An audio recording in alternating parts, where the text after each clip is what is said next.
In this video, I'm going to talk about what equations to use with different types of problems. In the first problems that I'm going to show you today, we are essentially looking at population growth. I have given you three different types of equations for three different scenarios, and I've kind of written out all of the relevant equations here. First of all, we have discrete. Right, so all of these red equations here are those that I've given you before. They are all referring to growth in discretely growing populations.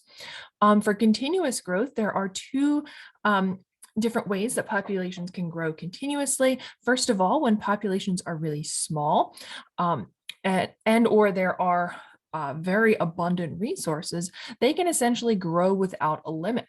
Right? So in the beginning of population growth in general, populations grow exponentially. And so for exponentially growing populations, we use these kind of teal or bluish colored equations. Okay. And finally, when there is a limit, which is of course the most realistic of all, they grow logistically. So at first they'll start exponentially, but then they will approach some kind of limit. Okay, so this here is carrying capacity K. So anything with the K automatically indicates that this is logistic. Okay, any equations, with this d and dt or with this e, these are all referring to exponential growth. Right, until we add the carrying capacity down here. All right, and finally, discrete. This is where population grows in discrete intervals. So let's take a look at a couple problems. Here, I tell you that this bird, the sooty tern, lives in tropical and subtropical environments. So essentially, that means that it can breed all year round. There's no distinct season that's going to be limiting its breeding. Okay. Also, I tell you later that they breed every 6 months to a year. So we have these overlapping generations. Okay. And of course, they can live for very long times and breed intermittently throughout that lifespan. So what we can see here, given this information so far, is that these are not breeding in a discrete fashion. They are more or less continuously breeding.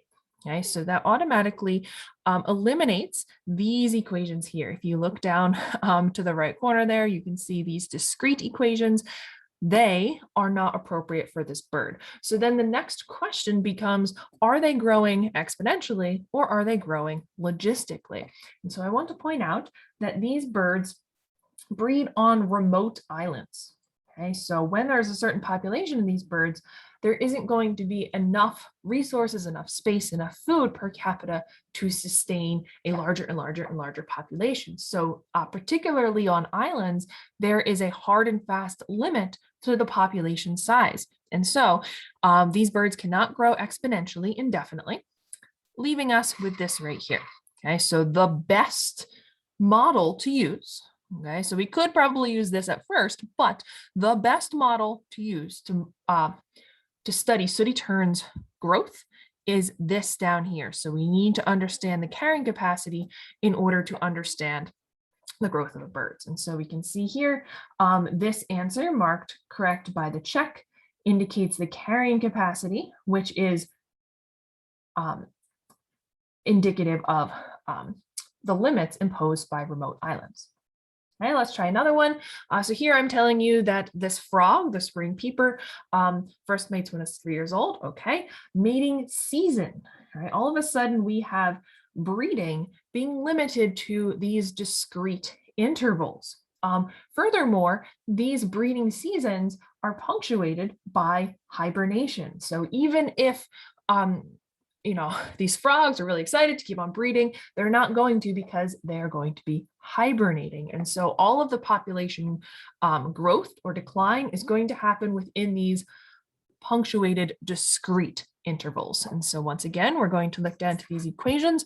And here we see discrete. This is where the population is growing in discrete intervals. So that would be the most appropriate model. Right, so again, this lambda is a dead giveaway that this happens to be discrete growth.